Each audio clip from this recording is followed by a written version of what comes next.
माझ्या एका रुग्णाबद्दल सांगतो. तो साधारण 30ला होता, नियमित जिम करणारा आणि फिट.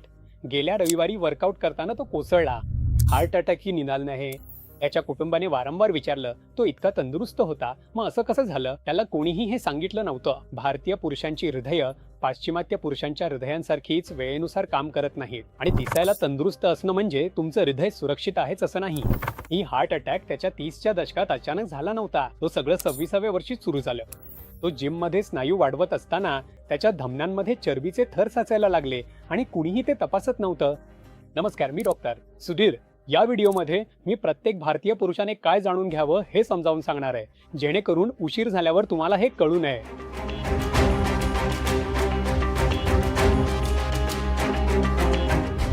तुम्ही आठवड्यातून 5 वेळा व्यायाम करता, प्रोटीनचं प्रमाण मोजता, शरीरातील चरबी 20% पेक्षा कमी आहे आणि तुम्हाला वाटतंय की मी सगळं बरोबर करत आहे. हृदयाचे आजार ते लोकांसाठी आहेत जे स्वतःची काळजी घेत नाहीत. पण तुम्हीही दररोज 12 तास काम करता, सलग 10 तास बसून राहता आणि फक्त 5 ते 6 तास झोपता. कारण नेहमी एकतरी ईमेल बाकी असतो, एकतरी एपिसोड, एकतरी रील स्क्रोल करायची असते आणि तुम्ही EMI, नोकरीची सुरक्षितता, पगार वाढ, कौटुंबिक जबाबदाऱ्या याबद्दल तणावात आहात. तुम्ही घरी स्वच्छ आहार घेत असलात तरी आठवड्याच्या शेवटी बिर्याणी आणि पिझ्झा ऑर्डर करता आणि तुम्ही कधीच तुमचं कोलेस्टेरॉल, रक्तातील साखर किंवा इन्फ्लमेशन मार्कर्स म्हणजेच अंतर्गत नुकसानाची लक्षणं तपासली नाहीत, कारण तुम्हाला स्वतःला काहीच त्रास वाटत नाही. पण तुमच्या शरीरात आत काय घडते ते पहा. तुमचा तणाव कॉर्टिसॉल म्हणजेच तणावाचा हार्मोन कायम जास्त ठेवतो, ज्यामुळे शरीरात सूज येते आणि अंतर्गत नुकसान होतं. तुम्ही झोपेची कमतरता अनुभवता आहात, त्यामुळे तुमच्या रक्तातील साखर वाढते आणि रक्तवाहिन्यांना नुकसान होते. तुमची आनुवंशिकता म्हणजे तुम्ही भारतीय आहात, याचा अर्थ तुमचं शरीर मुख्य अंतर्गत अवयवांच्या आजूबाजूला विसरल फॅट साठवतं, केवळ त्वचेखाली नाही. म्हणूनच 32 इंच कंबर असूनही हृदय, यकृत आणि स्वादुपिंडाभोवती धोकादायक विसरल फॅट असू शकतं. तुम्ही फिट दिसत असलात तरी तुमचं हृदय वयापेक्षा 10 वर्षांनी जास्त असू शकतं.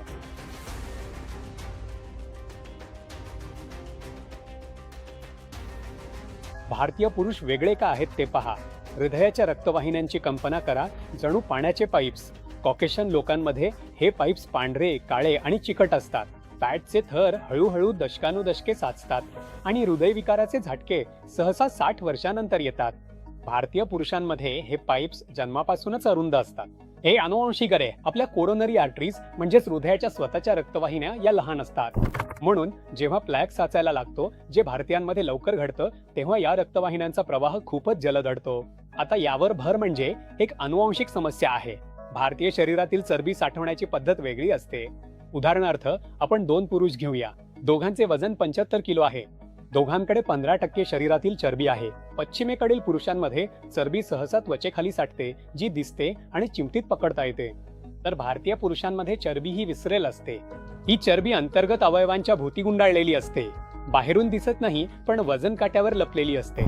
ही विसरल चरबी निष्क्रिय नसते, ही विषारी असते. ही रसायने सोडते जी जळजळ निर्माण करतात, त्यामुळे अंतर्गत सूज येते आणि रक्तवाहिन्यांना नुकसान होते. ही इन्सुलिन रेझिस्टन्स निर्माण करते. तुमच्या पेशी इन्सुलिनकडे दुर्लक्ष करतात आणि हाच मधुमेहाचा मार्ग आहे. ही ट्रायग्लिसराइड्स म्हणजे रक्तातील हानिकारक चरबी वाढवून चांगले कोलेस्ट्रॉल कमी करते. ही एक शांत प्रक्रिया आहे. वयाच्या 25 ते 30व्या वर्षी इन्सुलिन रेझिस्टन्स सुरू होते. कुठलेही लक्षण नाही. चाचण्या सामान्य येते. वयाच्या 30 ते 35व्या वर्षी प्री डायबिटीस तयार होते. ट्रायग्लिसराइड्स वाढतात, जळजळीचे मार्कर्स वाढतात, तरीही तुम्ही स्वतःला ठीकच वाटत असता. वयाच्या 35 ते 40व्या वर्षी तुमच्या रक्तवाहिन्यांमध्ये चरबीचे थर तयार होतात आणि हे सर्व शांतपणे घडते. वयाच्या 40 ते 45व्या वर्षी हे चरबीचे थर फुटतात, त्यामुळे रक्ताच्या गाठी तयार होतात, ज्या तुमच्या हृदयाला रक्तपुरवठा करणाऱ्या रक्तवाहिन्या अडवतात आणि त्यामुळे हृदयविकाराचा झटका येतो. हे तुम्हाला अचानक वाटतंय का? नाही, हे सगळं तुमच्या शरीरात 10 ते 15 वर्षांपासून तयार होत आहे. कडवट सत्य म्हणजे केवळ व्यायामाने हे थांबवता येत नाही. तुम्ही आनुवंशिकता, सततचा तणाव, झोपेचा अभाव आणि लपलेली चयापचयाची हानी यापासून पळू शकत नाही. व्यायाम स्नायूंचे संरक्षण करतो, तर तपासणी हृदयाचे संरक्षण करते.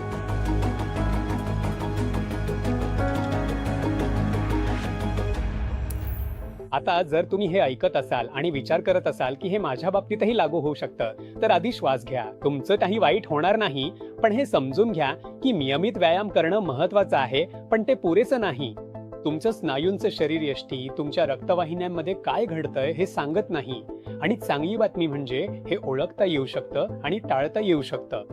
तसंच हे लवकर लक्षात आलं तर उलटवता येऊ शकतं.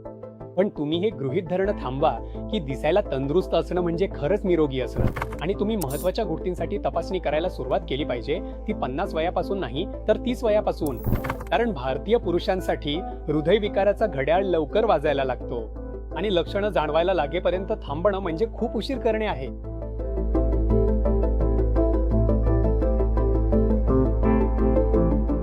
म्हणून तुम्हाला काय माहित असायला हवं ते इथे आहे. तुमचा खरा धोका जाणून घ्या. स्वतःला हे प्रश्न विचारा. तुमच्या वडिलांना किंवा आजोबांना 55 वर्षापूर्वी हृदयविकाराचा झटका आला होता का? तुमच्या कुटुंबात मधुमेह किंवा उच्च रक्तदाब आहे का? तुम्ही भारतीय आहात का? हो, जातीवाचकता स्वतःच एक धोका आहे. तुम्ही दररोज 6 तासांपेक्षा कमी झोपतात आहात. तुमचं काम खूप तणावपूर्ण आहे का? तुम्ही दररोज 8 तासांपेक्षा जास्त वेळ बसून राहता का? तुमची कंबर 90 सेंटीमीटर किंवा 36 इंचांपेक्षा जास्त आहे का? तुम्ही सडपातळ असलात तरीही तुमच्या पोटावर थोडं चरबी आहे का, जी काही केल्या जात नाही? या प्रश्नांपैकी 3 किंवा अधिक प्रश्नांना हो असे उत्तर दिलं असेल तर तुम्ही आता तपासणी करायला हवी, नंतर नाही. आता जर तुम्हाला छातीत अस्वस्थता, दडपण किंवा जडपणा जाणवत असेल तर तुम्ही तात्काळ आपत्कालीन कक्षात जावं. किंवा जर छातीत वेदना असून त्या जबड्यापर्यंत, खांद्यापर्यंत किंवा हातापर्यंत जात असतील, जर छातीत अस्वस्थतेचा श्वास घेण्यास त्रास होत असेल, अचानक तीव्र थकवा आणि घाम येत असेल, यापैकी काहीही अनुभवत असाल तर तुम्ही एका आठवड्यात कार्डिओलॉजिस्टकडे जावं. म्हणजेच एक मजला जिना चढताना दम लागणे, नवीन आलेला सततचा थकवा किंवा छातीत अस्वस्थता जी श्रम करताना येते आणि विश्रांती घेतल्यावर जाते.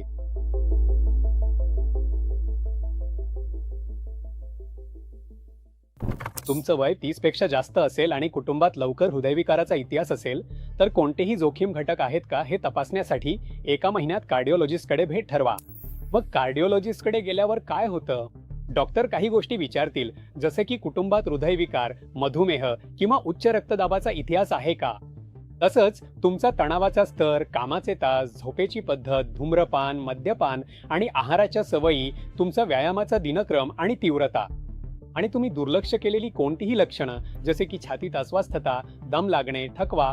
डॉक्टर तुमचा रक्तदाब, कमरेचा घेर, BMI आणि छातीची तपासणीही करतील. तुमचे डॉक्टर काही रक्त तपासण्या सुचवू शकतात, ज्यामध्ये लिपिड प्रोफाईल, कोलेस्ट्रॉल आणि ट्रायग्लिसराईड्सची पातळी मोजणारे प्रगत लिपिड मार्कर्स जसे लायपोप्रोटीन A, ॲपोलायपोप्रोटीन B, HSCRP, तसेच इतर रक्त तपासण्या जसे HbA1c, उपाशीपोटी ग्लुकोज पातळी, उपाशीपोटी इन्सुलिन पातळी, मूत्रपिंड आणि यकृत कार्य तपासण्या यांचा समावेश असतो. तुमचे डॉक्टर हृदयाच्या लयीतील बदल तपासण्यासाठी विश्रांतीतील ECG करण्यास सांगू शकतात. तसंच व्यायामाच्या भाराखाली तुमचे हृदय कसे काम करते हे पाहण्यासाठी स्ट्रेस टेस्ट म्हणजेच ट्रेडमिल टेस्ट केली जाऊ शकते. इकोकार्डिओग्राम म्हणजेच हृदयाचा ultrasound scan, coronary calcium score जो धमन्यांमधील प्लाक मोजतो. संभाव्य निष्कर्ष असे असू शकतात की तुमचे सर्व मार्कर सामान्य आहेत आणि हृदयविकाराचा कौटुंबिक इतिहास नाही. अशा परिस्थितीत तुम्हाला कमी जोखमीचे मानले जाते आणि तुमचे डॉक्टर निरोगी जीवनशैली चालू ठेवण्याचा आणि 3 ते 5 वर्षांनी पुन्हा तपासणी करण्याचा सल्ला देतील. जर तुमचे कोलेस्ट्रॉल सीमारेषेवर असेल, प्री डायबिटीज असेल किंवा हृदयविकाराचा कौटुंबिक इतिहास असेल तर तुमचे डॉक्टर तुम्हाला मध्यम जोखमीचे मानतील.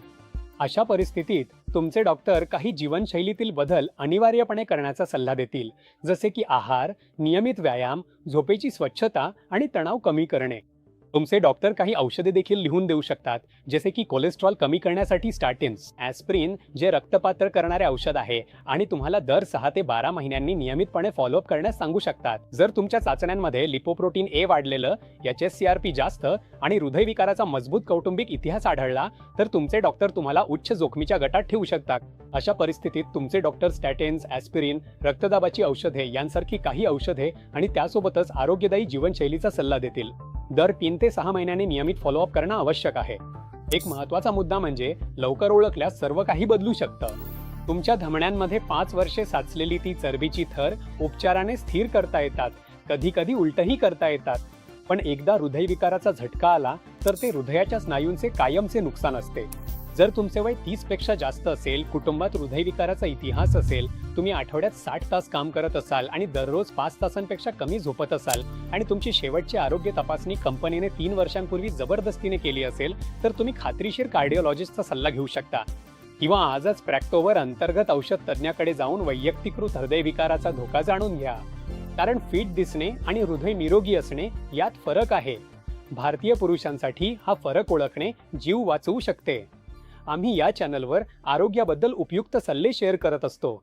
त्यामुळे सबस्क्राईब करा आणि बेल आयकॉन दाबा.